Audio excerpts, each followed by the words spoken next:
What's going on, everybody? Welcome to another episode of Off the Couch Boxing. I'm your host, Reckless Rex Ruger, still undefeated, the champion of boxing conversations right here.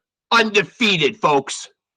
You're not going to find him anywhere better than here. We chop it up with legends, luminaries, guys on the come up. We do it all like no other. Be nice if you did a little ranting and raving. The Alexis Arguello puppet, of course. The backup, the entourage of Reckless Rex. But I need him. I need him every step of the way. He's pivotal in all this. He might not say much, but when he does, it's poignant. And you don't always get poignant with people. So hopefully we will get our guest in here. I'm looking forward to this immensely. And he's here right now, so let me let him in. Very excited about this. Let's chat. I don't want to end myself here. Homer, do I got you? Yes, sir. It's an honor, sir. It really is an honor. I'm very appreciative of being able to talk to you. Yes. But so I want to ask you right away, man. The Nature Boy, for a nickname, is this at all inspired by Ric Flair? Absolutely. It is all in tribute to Ric Flair. Oh yeah. Well, one of the reasons that I boxed was the fact that I was a big wrestling fan as a 6-year-old kid. Yeah. And whenever I got ready to turn professional, we decided on the Nature Boy. And I went and actually asked Ric Flair if I could use the name. He's like, absolutely, man. Whoo! Yeah. He's always got to give you the trademark. Yeah. So you amassed a pretty good record in the pros. But before how did you get into boxing? It seems like all the guests we have on here, and we've had a lot of great ones on here, it always seems to be two common stories. Either they had a father that propelled them into it, or they were getting into a lot of fights. Sometimes it's both. Well, that's what happened to me. My dad, wrestling was a big thing in my life as a kid. 6-year-old kid. We went wrestling every time that they had wrestling in our hometown, and I tried everything that they did on my dad, and all his friends. So the Brain Buster was out, and it's where you get on the top ring rope, and you jump off and you headbutt whoever's on the ground. Dangerous. Yeah, exactly. Yeah. My dad came home and laid down on the floor, just trying to relax after having doing construction all day. And I saw an opportunity. I was like, "This is where I can perfect the Brain Buster." So I climbed up the back of the couch, jumped off, and hit him. Bam! And he's like, "Oh!" So he took me to Jesse Draper Boys Club on a Wednesday, and we got in the ring. And they said, "We got to fight Saturday." And my dad said, "Would you want to fight?" And I was like, "Oh yeah." And all the people cheered my name coming out. And I was like, "Oh," I was hooked like a drug addict. I was there. And before you previously started boxing, were you watching a lot of boxing? And if so, who was that guy for you that you kind of put up on a pedestal? Did you have like that idol that you looked up to? Well, we watched Ali and Frazier and stuff like that, and I got to be friends with those guys later on in life, and I was just amazed that just the way they stood. And then of course Rocky came out, like the year later after I started boxing, and that was just propelled me to stay there. Yeah, Sly has done a lot for boxing. So much so that he's in the International Boxing Hall of Fame. He was inducted. I know, and I have yet to get in there. I'm upset by that. Don't get me started on that, Homer. There's a lot of travesties of people not in there. A lot. Oh man, I think the thing about fighters is even the guys that are journeymen, or even the guys that are just guys that you use to get to put on your career, put on your record. They deserve to be in there. I mean, realistically, if you get in the ring, man, I'm gonna tell you what, I've got respect for you because you're doing something for entertainment for Yeah. someone else, but you're taking a beating regardless on your body for years and years. And I just admire all those guys. Yeah, there may be other shows that do it, but it is sacrilegious on this show. I never call any guy the dreaded B word, man. I hate when guys get called a bum. Any guy that steps in a ring, man, is got my true and utter respect as a warrior. You can't call any guy that actually dares to do that a bum, regardless of his win-loss record. That's you're every time you step through those ropes, you're doing something that is potentially life-threatening. Absolutely, absolutely, and it just depends on, like I say, styles make fights. Yeah. I watch guys in the amateurs. They have 3 or 4 guys that would fight each other, and this guy would fight this guy and beat him, and this guy would fight this guy and beat him, and this guy would fight this guy and beat him. But this guy would fight the other guy at the very beginning, and he beat him. I'm like, how? Well, I'm glad you brought up amateur because you had a pretty phenomenal amateur career. I mean, what were those years like for you, man? Did you really feel like, hey, I'm getting fucking pretty good at this? Well, I didn't really think of it like that. I just thought that I had the opportunity to fight, and my dad drove us everywhere. I mean, we fought all over the state of Georgia, Alabama, Tennessee, North Carolina, South Carolina. Anywhere they had fights, we were going. Sometimes every other weekend, and I didn't really think about whether or not I was being a good fighter or I was getting better. I just knew that I was doing my best, and I was a pretty bad boy. Like I say, any guy that got in the ring with me knew that I was going to try my best to break a rib. So, well, let me brag a little bit for you, Homer. 226 and 23. Now, of course, this is unofficial. You're getting your information off the internet. Nobody wants to say for sure. Even the almighty box rec fucks up a lot of things. So 226 and 23 is nothing to sneeze at. Over 100 knockouts. So, I mean, that's a pretty damn good amateur career. You must have, felt pretty confident when you turned pro after an amateur career like that. well, you feel very comfortable. But then, if I'm not mistaken, not to cut you off, but did you not lose your debut fight? I did. Your pro debut. I was training. I went up to Virginia Beach, and I was training with Pernell Whitaker, and I caught him with a right hand, and they were like they were going to sign me to a contract, and then the evander looked at the contract and said, "You can't sign that because you don't got no options, and you're only getting this amount of money, and this is a horrible contract." And I was like, "Well, they want me to fight, on Pernell Whitaker's undercard," and he's like, "Are you going to fight?" I said, "Yeah." And so my opponent changed to a guy who was living and training out in that area, who was very acclimated to the altitude. I got out there and I was beating the guy for the first 2 rounds, like pow, pow, pow, pow, pow. Then all of a sudden I couldn't breathe, man. I'm a Georgia boy. I had nothing to do with altitude. I was like, no, that's commendable that you even took a fight in different altitude, because guys will go and literally like live and train in a higher altitude for like a while, or travel to where their fight's going to be. There's a lot of that physical, the body getting acclimated to a new setting. Oh yeah, well, see, I being a Georgia boy from South Georgia or middle Georgia, I didn't know anything about altitude, so I took the fight, didn't think anything about it. Everybody else in my training camp, Pernell Whitaker, John Molina, all these other guys, they all left and went out to Lake Tahoe, 2 weeks before the fight. I flew in 3 days before the fight. Yeah, that's not much. That's not much. Yeah, that's commendable to even do something like that. So, so talk to me a little bit. You brought up Evander, and you and I have talked, and it would be great some night to have him on here. All you'd have to do is take that link that I said that sent you, and just forward it right to him. He would come right into the room along with us. But we have to get him sometime, man. And that would be awesome to talk to him, man. I mean, he is one of the, if not the great. I actually put him on. I do this little thing, 3-punch combo, and I do these little installments on my Facebook page, and I'll do like a top 3 of something. And I have Evander Holyfield very high on my all-time heavyweight list because of what he did. It's such as a smaller guy. I mean, he was incredible.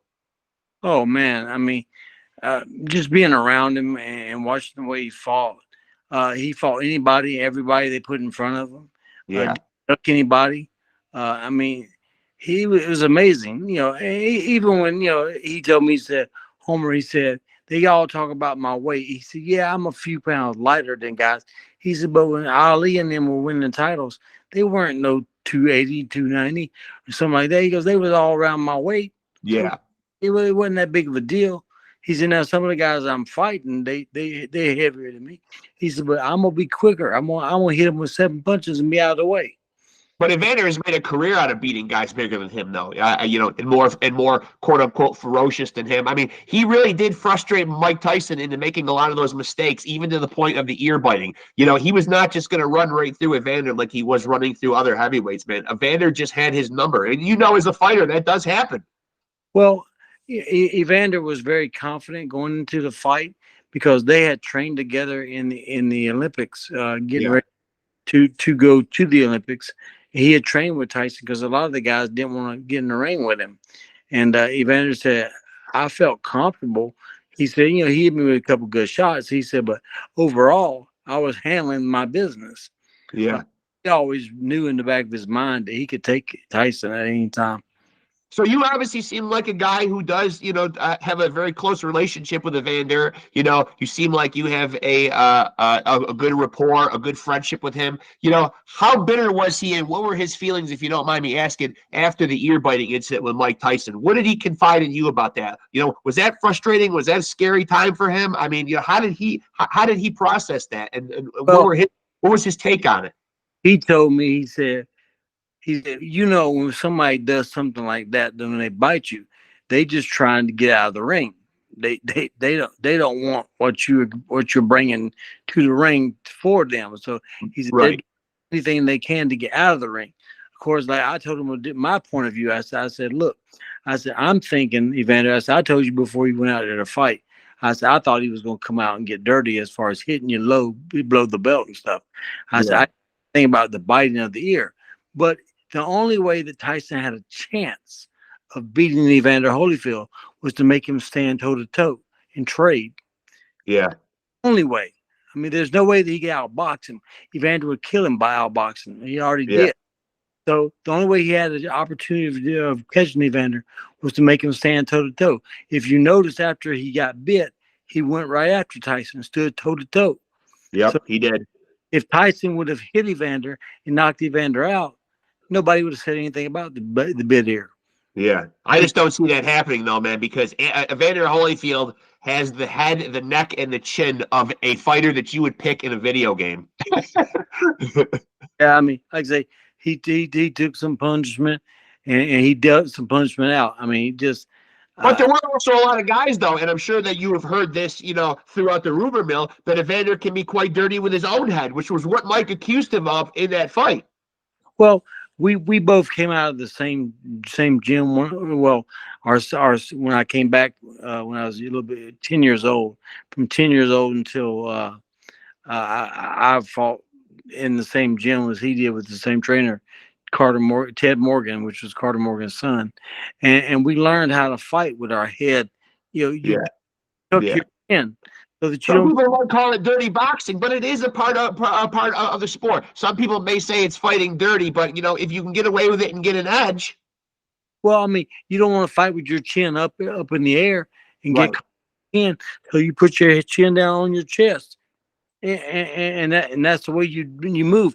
Now Tyson came forward with his head, just like Evander came forward with his head. Yeah. And we know Evander's head is pretty rough, though, because he did collide heads with Hasim Rahman, and then he suddenly grew that little baby pumpkin over his eye, which was a crazy hematoma. Yeah, when you have two fighters that come forward, you're always going to have the opportunity of a headbutt. Always. Yeah. I mean, just because you got two fighters coming forward. And all the times that you've had conversations over the years, and I imagine you've talked to probably Evander before and after a lot of his biggest fights, was there ever a guy that he shared the ring with, or would you be at liberty to say anybody that he shared the ring with that he really said, "Wow, that guy was a hard fight. That was a tough one." He told me he said George Foreman was one of the hardest hitting guys he ever fought. Yeah, he said he hit me in my arm and everything shook. Yeah. He hit me one time in my mouth, And when I went back to the corner, I asked him, I said, is my teeth, do I still got my teeth? Ah, So hey, he said, because Foreman, he said he's never gotten hit by anybody that hit him as hard as George Foreman did. I believe that. I believe that. That's what George's forte is. He's known for that. Yes, sir. So when you see these fights now, I'm interested to get your take. Like when you see like these Jake Paul type fights, these gimmick type fights, these crossover boxer versus MMA that we just saw the other night. Do you like these ultimately? Do you think these are good for the sport, bringing eyes to the sport, or do you think it's a bad look? Well, I mean, it borderlines entertainment to me. It's not real fight. I mean, like Conor McGregor fighting Floyd Mayweather. Now if you put Floyd Mayweather in the octagon, that might be interesting. Yeah. But it's two different styles of fighting. It's two different ways of fighting. If you put it, I mean, you bring the best tennis player out here, I'll beat him. I promise. So, but are you saying though that, I'm very much a purist too. I look at Floyd as 49-0. I don't want to give him credit for his 50th win against Conor McGregor, a guy with no boxing history at all. Yeah, well, that's like Jake Paul. Jake Paul isn't even a good amateur fighter. No, but he's got people that is no different than when Butterbean back in the '90s when Butterbean was fighting. He gets the average Joe watching boxing. So yeah. I mean, from that aspect, you look at the dollar signs, everything makes sense. But when you look at who he was fighting, he wasn't a great fighter, and Jake Paul is not a great fighter. Right, but I agree. Great money, and I hope I've heard Tyson say that he's going to come out and try to hurt him. Yeah, and that's what I'm hoping, because I hope he can't be bought off, because I would like to see Tyson go out there and end it quick. I mean, just go out there and demolish him, because it really, to me, it hurts boxers, because we have a pure a skill level. I mean, the skill level is totally different. And then all of a sudden, it's like you got these guys that think they can do it. Well, I have guys that come in my gym all the time that think they can do it, and then they get in the ring with me. Here I am. I'll be 54 in April, and I'm old and I'm fat, and they can't hit me. And then when I bust them in the mouth or I hit them in the stomach, it's like, oh, yeah. So with that being said, could you at 54 years old be enticed to come out for any type of fighting at all, or do you consider yourself done and done? Well, there's always a fight inside of a fighter. And that's the problem. Yeah. There's always a fight inside of a fighter. And you always feel that, if I got in shape, I'd give this guy a run for his money. I'd kill this guy. I'd beat this guy to death. But, and the last thing that you lose, this is with Tyson, okay, the last thing you lose is your power. Yeah. You lose your balance, you lose, your speed and stuff like that, but you don't lose the power. And you think he hits Jake Paul in the mouth with a hard right hand, or a hard left hook, or a hard uppercut, that he's gonna be able to take that? No, not from a seasoned pro. Yeah, for sure. No. So who are some guys right now? I mean, do you keep an eye on the sport? And if so, who are some guys right now that you like watching? Oh, I love some of those fighters like Lomachenko. Just the skill level that Lomachenko has, and crazy. I'm very admiring him. In the heavyweight divisions, there's those guys. It's kind of like going back in the day when Larry Holmes was champion, and that there was a lull in talent. And Larry Holmes just beat everybody. Yeah. And convincingly. I mean, just there was nobody there to make Larry Holmes great. Yeah. I think Larry Holmes was a great heavyweight. Great. One of the greatest jabs of all time. I mean, between him and Ali, man, dude he was awesome. I mean, he was. I watched him down in Biloxi just dismantle this kid, and he's like pow pow with that jab, and I was like, whoa, man. Yeah, he was pretty special. The Eastern Assassin. Yeah, he was certainly one of the all-time great heavyweights. I mean, he had a long reign too. That's back when guys stayed in reign for a while, though. Does it seem like now guys like to jump around to a lot of different weight divisions? You don't really see guys taking fights or really cleaning out their divisions the way you used to before. Well, a lot of that has to do with the promotion end of everything. Everything comes down to money.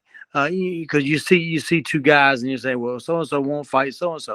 A lot of times it's not the fighter, because the fighters, we all want to be the best. We all want Right. to be the best. But the promoters are the one. Okay, who's got the promotional rights for the next fight, or who's got the promotional right for the next four fights? And that's where it becomes the business of boxing, and the business of boxing is what's killing boxing. Yeah. Because the fighters, we want to fight. Well, when I fought for the title and I won the title, the WBF title in '92, I wanted to fight whoever was out there that was number one or the best, Sure. and they didn't let me, because I didn't have somebody promoting me. So the promoters are the one, and I was told, I overheard a conversation between the Duvas saying that if I didn't sign the contract with them, that I wasn't ever going to go anywhere or be anything, because the promoters are what makes the fights. Boxers are a dime a dozen. Yeah, that's harsh. That's harsh because, as I said before, the guys that climb in between those ropes are the ones doing it. Doing all the heavy lifting, all of it. Oh yeah, And they but should be looked at as a noble profession. I mean, we think that way about police officers and firemen and a lot of people that go out and risk their lives. Boxing, I don't think, is any different, because getting hit the wrong way or getting hit a certain amount of times, as we've seen casualties in the ring. oh yeah, I mean, we put our life on the line for the entertainment of others, and it really is heartbreaking to watch the guys after everything's said and done to Yeah. struggle to go back to real life. Uh, I was gracious enough that once boxing was over, I had whenever I was boxing, I was working a full-time job anyway. So it wasn't that hard for me to go back to just working a full-time job.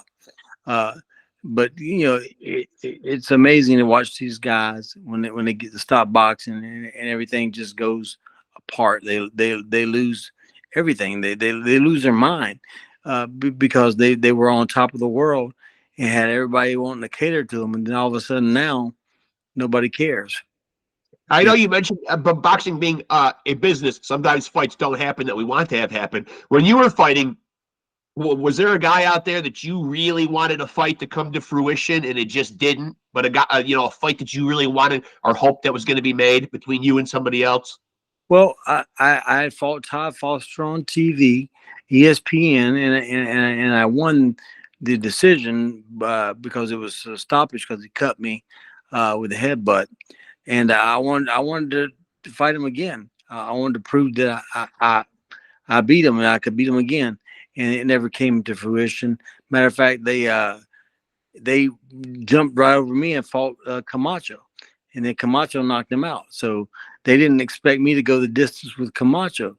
And you did. 12 rounds later, here I was still standing, still chasing Camacho down because he was running.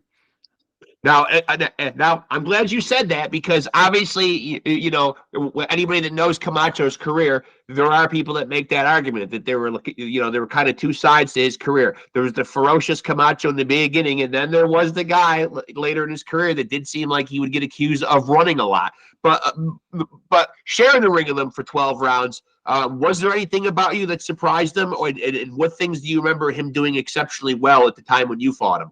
Man, I mean, Camacho, I loved him to death. Great fighter.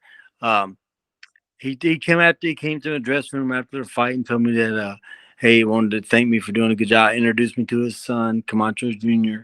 And had him on. Great guy, great guy. I love the Camachos. Love them. Great guy. He told me, he said, boy, you caught me in the third round. I said, well, I wish you'd have let me know. But I said, the third round, I said, I think that's where you elbowed me in my mouth. He said, yeah, I did. But a lot of respect after the fight, though. A respectful fight. I really respected him before the fight, but I couldn't let on, that I was just amazed to be in the ring with him. Yeah. But he's just such a great fighter. I mean, watching him when he was younger, the hand speed, man, Incredible. it was incredible, and just the way he could move and hit you from angles. I was honored to be in the ring with him, and to know that I was still standing there 12 rounds later after he had knocked so many people out, I was just, had pride all in my system because I was thinking, man, I did something that a lot of guys wouldn't have ever been able to do. It's an And accomplishment. Win, lose, or draw. It's an accomplishment to go the distance with Camacho at any point in his career. absolutely. And, I became friends with him and we talked a number of times after that. And I had a great love for him. It broke my heart when he, was shot down in Puerto Rico. And it just, Yeah. it was a waste of a life, man. That's so hard to believe. And so I got to put you on the spot here because on your Facebook page, you also tout yourself as artist, comedian, and poet.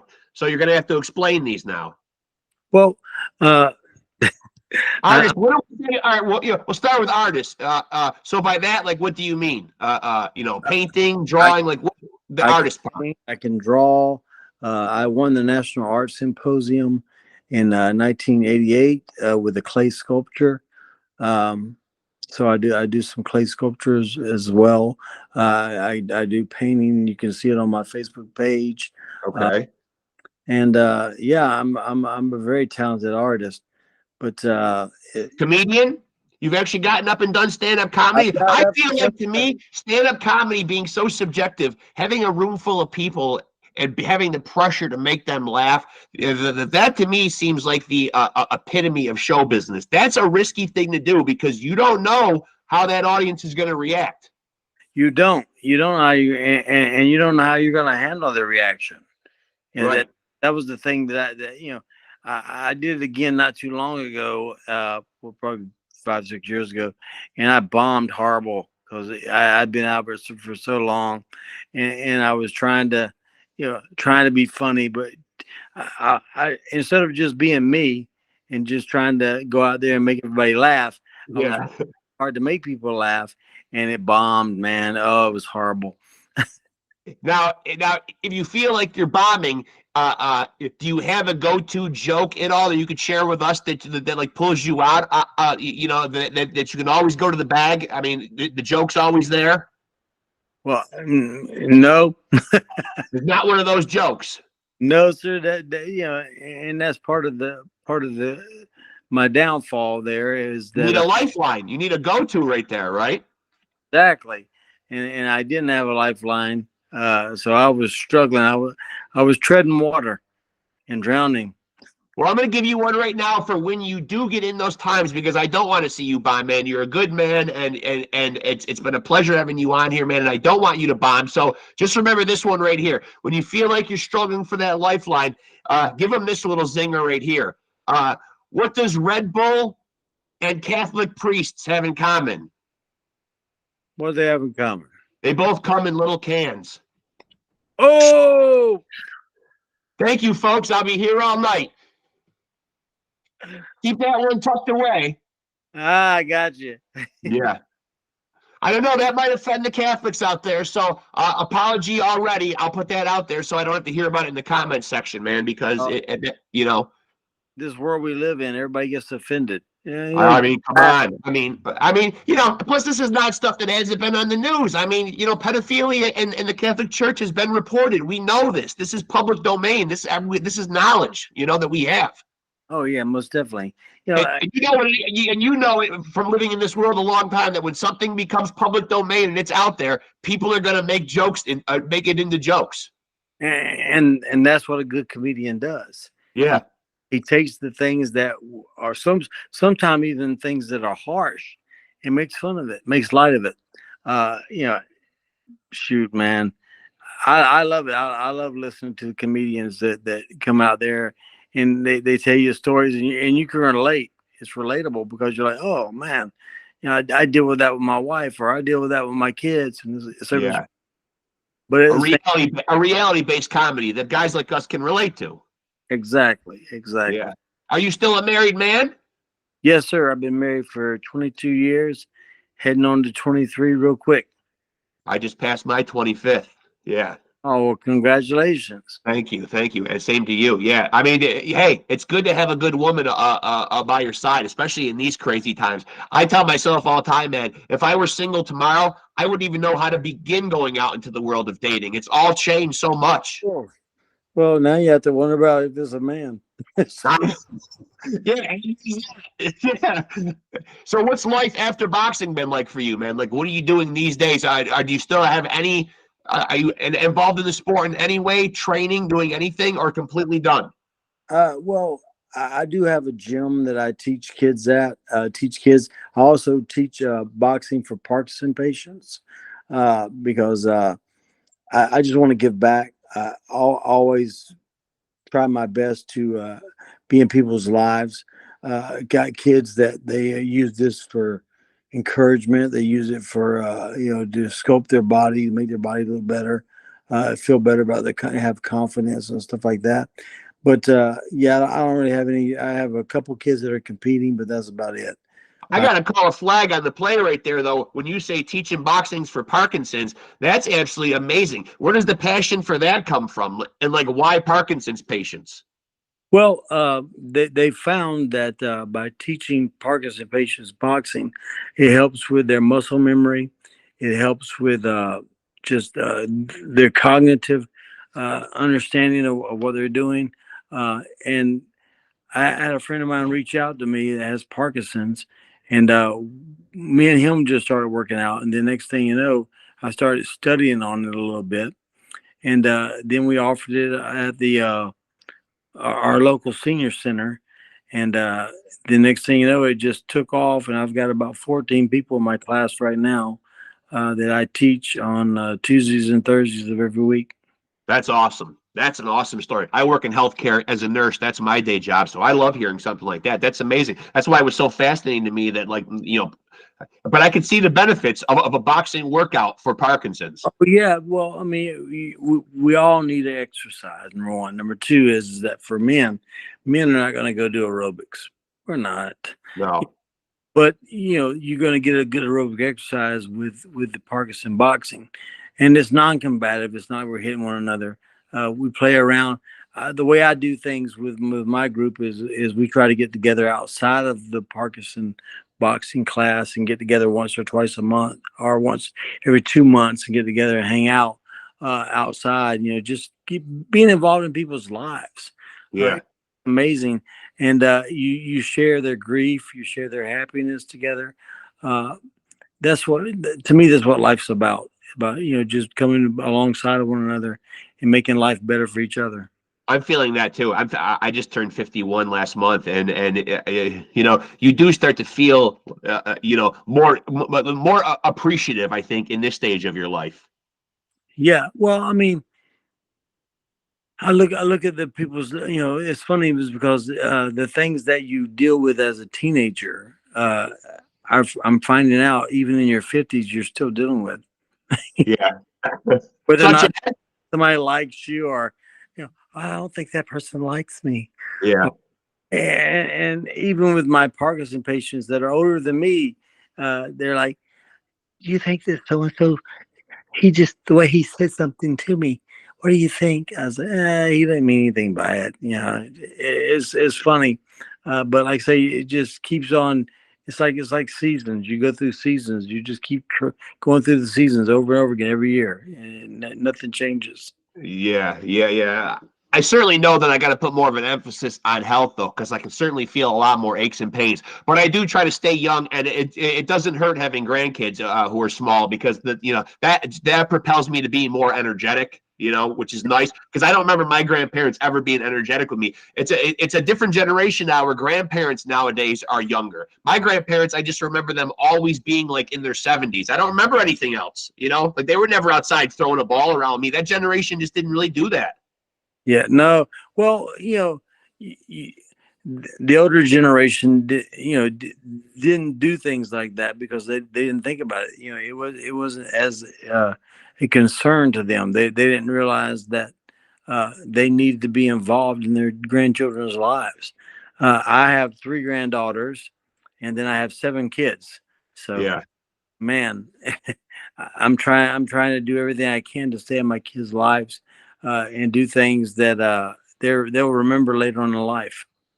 Who's the guy in your career that gave you the toughest fight? Do you remember one guy that was the toughest fight? I'll give you, it's a two-part question. Toughest fight and who hit you hardest? Man, you know, the toughest fights are always the ones that uh, there was not one particular fighter, because like there's Grover Wiley. He beat me and then turned around and beat Julio Cesar Chavez as well.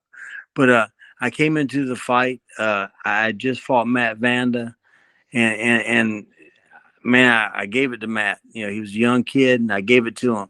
I gave everything I had, but because of my body, I realistically shouldn't have fought Grover Wiley. I should have, took off a year or so, what my doctor was saying, to allow my neck to not give me an issue. Yeah. But you can't do that in boxing. You got to take what comes about. And I got into the fight with him, and I hit him with some good shots. And man, I just couldn't execute it. And I couldn't get out of the way. My legs wouldn't allow me to move. I was getting hit with shots, and you know, those are the type of guys right there, the ones that you don't think that. I mean, I was thinking, well, even if I'm 75%, he can't beat me. There's no way. You've got to have that mentality. You have to have that mentality. Yeah. Yeah. Because I've gotten in the ring before in my life, and only trained for a few days, and went out there and just be so mentally, thinking that I was all that, and be able to overcome some of the issues. Yeah. When you have a physical ailment, sometimes as a boxer, you think you can overcome stuff and you can't. Sometimes you just got to call it a day. Yeah. And so after I fought Chad Broussard for the third time in 2007, I was like, I'm done. I've overcome the odds. You knew it. Yeah. And I've got children, and I got to be there. I was having a son, and I said, I got to be there for my son. My oldest son was already, he was 15, 16 years old. And I was having another son. I said, I got to be there for my son. Yeah. You don't get that time back. You don't get it back. Man. And that's the thing. And it flies. Man, does it fly. And you think you have time. And then I'll wake up one day and, they're 32 years old and you're going, where'd it go? Yep. Grow up. Yeah. Well, listen, man, I'm glad we got a chance to do this. This was an absolute honor, an epic episode, man. It has been my honor. Please keep in touch. I would love to do this again from time to time, man. And love to build the good rapport. Love to have the repeat guests on. It's always fun. For me, it's just about the conversations, man. So I enjoyed this one, Homer. Thank you so much. Thank you, sir. Appreciate it. I appreciate it, man. Stay in touch, and I will talk to you soon, my friend. All right. God bless. God bless you, sir. There he goes, folks. Homer Lee Gibbins, 44-16, 31 knockouts. That man did it. Forged a friendship with Evander Holyfield. I mean, just a tough son of a bitch. You can tell by looking at him. Homer Lee Gibbins. Glad to have him on, man. Such a pleasure. Such an honor. Hope you guys enjoyed that episode. Make sure to like and follow us on Facebook. Like, subscribe, and hit that notification bell. If you don't, something's wrong with you. Hope you guys enjoyed that. And remember, if you want to be a champion, you got to roll with the champs.